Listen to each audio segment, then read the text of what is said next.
आज हम रूबी की हिस्ट्री के बारे में बात करेंगे। Hey everyone, my name is Ali Hamza and welcome to my YouTube channel. 4 जून 1999 को रूबी टॉक पर एक पोस्ट आती है जिसमें एक शख्स अपनी 6 साल पुरानी स्टोरी बता रहे होते हैं कि 1993 में मैं अपने एक कोलीग से ऑब्जेक्ट ओरिएंटेड स्क्रिप्टिंग लैंग्वेज के बारे में बात कर रहा था। तब मुझे पर्ल 4 के बारे में पता था, पर वो मुझे पसंद नहीं आई। मुझे वो टॉय लैंग्वेज लगी कि मुझे नहीं लगता था कि वो बड़े प्रोजेक्ट सॉल्व कर सकती है। तब मुझे पाइथन के बारे में भी पता था, बट मुझे वो भी नहीं पसंद आई। मुझे नहीं लगता था कि वो एक ट्रू ऑब्जेक्ट ओरिएंटेड लैंग्वेज है। ऐसा लगता था कि ऑब्जेक्ट ओरिएंटेड फीचर्स उसमें बाद में ऐड किए गए हैं। अब 15 साल से मैं ऑब्जेक्ट ओरिएंटेड का फ़ैन हूँ, तो मुझे एक ऐसी स्क्रिप्टिंग लैंग्वेज चाहिए थी जो वाकई ऑब्जेक्ट ओरिएंटेड हो। तो मैंने मार्केट में काफ़ी देखा, बट मुझे ऐसी लैंग्वेज नहीं मिली। Then I decided to make it. और उन शख्स का नाम है Yukihiro Matsumoto, as known as Matz. ये एक जापानीज कंप्यूटर साइंटिस्ट है। उसके बाद मैट्स और उनके फ्रेंड केजू इशुसुका, प्रोनाउंस ठीक किया, केजू इशुसुका, एक ईमेल डिस्कशन हो रही थी जिसमें मैट्स अपना विजन उनको बता रहे थे कि मैं एक ऐसी प्रोग्रामिंग लैंग्वेज बनाना चाहता हूँ जो सिंपल हो, इजी टू यूज़ हो, डेवलपर फ्रेंडली हो। तो तब उनके फ्रेंड ने मैट्स को 2 नाम सजेस्ट किए। पहला नाम था कोरल एंड सेकंड नेम था रूबी। तो तब मैट्स ने रूबी को चूज़ किया। रूबी का नेम फाइनलाइज हो गया। तो तब रूबी के एक कम्युनिटी मेंबर जिनका नेम माइकल न्यूमैन है, उन्होंने मैट्स को ईमेल किया कि क्या आपने रूबी को पर्ल का सक्सेसर बनाने के लिए डिज़ाइन किया है।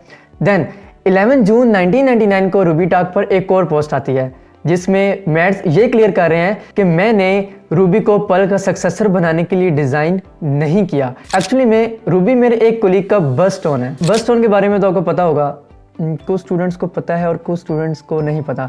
चले हम डिस्कस करते हैं। बर्स्टोन ना कुछ ऐसे जमस्टोन्स होते हैं, मतलब कीमती पत्थर होते हैं। वो अक्सर आपने लोगों को देखा ना कि वो उनके पास नग होता है, वो शायद उन्होंने अंगूठी भी पहनी होती है, बड़े बड़े प्यारे पत्थर होते हैं।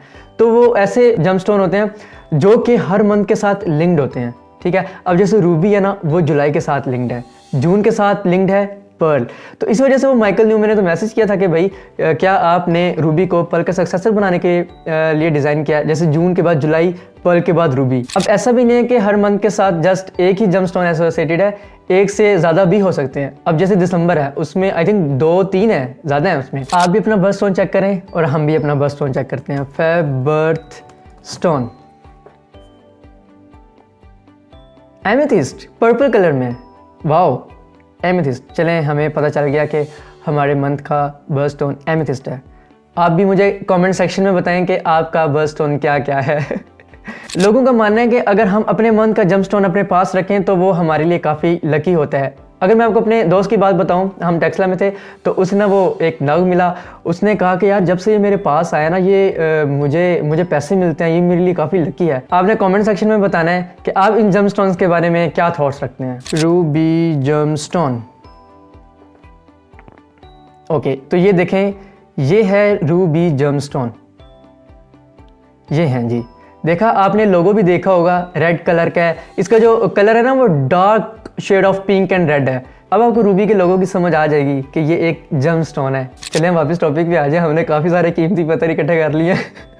जब मैट्स ये प्रोग्रामिंग लैंग्वेज बना रहे थे तो उन्होंने काफ़ी प्रोग्रामिंग लैंग्वेज से इंस्पिरेशन ली थी, जैसे पर्ल, स्मॉल टॉक, उसके ऑब्जेक्ट ओरिएंटेड फीचर की वजह से, लिस्प फंक्शनल प्रोग्रामिंग की वजह से, पाइथन उसके सिंपल सिंटैक्स की वजह से। तो जो प्रोग्रामिंग लैंग्वेज जिस फीचर में अच्छी थी ना, तो वो उन्होंने अपनी लैंग्वेज में इंक्लूड किया, क्योंकि मैट्स का कहना था कि I want Ruby to make programmers happy. इस वजह से उन्होंने रूबी को डेवलपर फ्रेंडली लैंग्वेज बनाया। अब हम रूबी के वर्जन देखते हैं विकीपीडिया पे कि कौन सा वर्जन कब रिलीज हुआ है।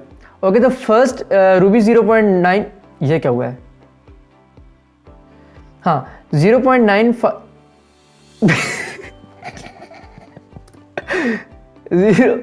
0.95 जो रूबी वर्जन है वो अनाउंस हुआ था 21 दिसंबर 1995 को एक जापानीज डोमेस्टिक न्यूज़ ग्रुप्स में।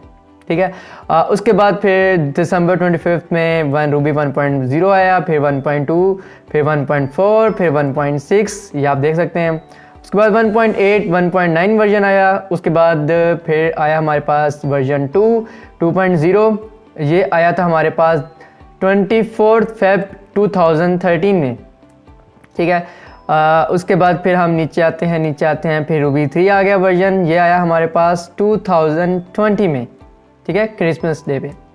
उसके बाद 3.1 आया, ये आप देख सकते हैं 3.1, फिर 3.1 आ गया, 3.2 आ गया, फिर 3.3 आ गया 25 दिसंबर को।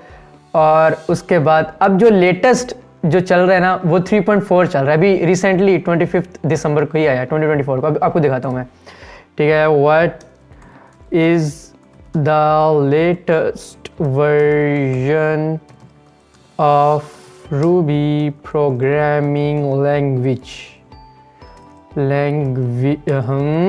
लैंग्वेज, ये देखें 3.4.1 25 दिसंबर 2024 को, ठीक है। ये आप ऑफिशियली वेबसाइट पे भी देख सकते हैं, और आप थोड़ा सा और एक्सप्लोर करना चाहें तो आप ये देख सकते हैं कि इन वर्जन्स में क्या क्या चेंजिंग्स आई हैं रूबी की। आज हमने रूबी की हिस्ट्री के बारे में पढ़ा है कि रूबी नेम कैसे इंट्रोड्यूस हुआ, किन्होंने सजेशंस दी थी, और रूबी क्या चीज़ है। और आई होप सो कि आपको थोड़ी बहुत तो समझ आ गई होगी। हम नेक्स्ट वीडियो में ये डिस्कस करेंगे कि इस लैंग्वेज को सीखने के लिए हमें क्या क्या सीखना पड़ेगा, मतलब हम टेबल ऑफ कंटेंट पर बात करेंगे। हम फिर मिलते हैं नेक्स्ट वीडियो में, तब तक के लिए अल्लाह हाफिज़।